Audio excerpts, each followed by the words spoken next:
pelo multicolor.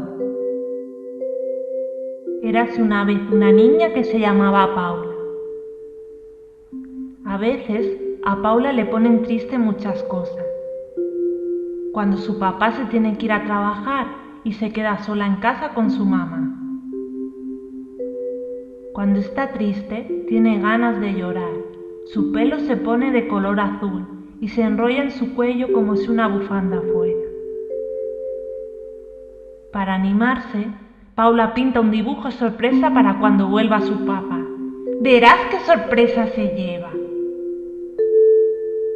Otras veces, las cosas que hace Paula pueden poner contenta a otras personas. Si le deja su juguete preferido a su hermano Eric o cuando le dice te quiero a su mamá.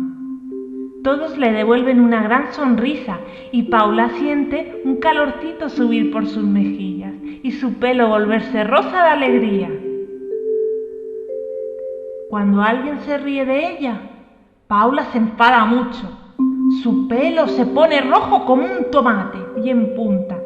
Siente que tiene ganas de gritar y dar patadas. Pero entonces se imagina un globo hinchado en su barriga y cómo el aire del globo sale poco a poco por su nariz, llevándose con él todo su enfado. Y cuando tiene tanto miedo a los monstruos que no puede dormir y su pelo se le tapa toda la cara para no verlos, su mamá le da un antídoto secreto que hace que todos desaparezcan, dejando un olor a flores por toda su habitación. Pero ¿sabéis una cosa? Lo que más le gusta hacer a Paula es contarle a la gente que quiere lo que le pone feliz, triste, enfadada o lo que más le da miedo, porque sabe que ellos la escucharán y harán desaparecer para siempre todo lo malo.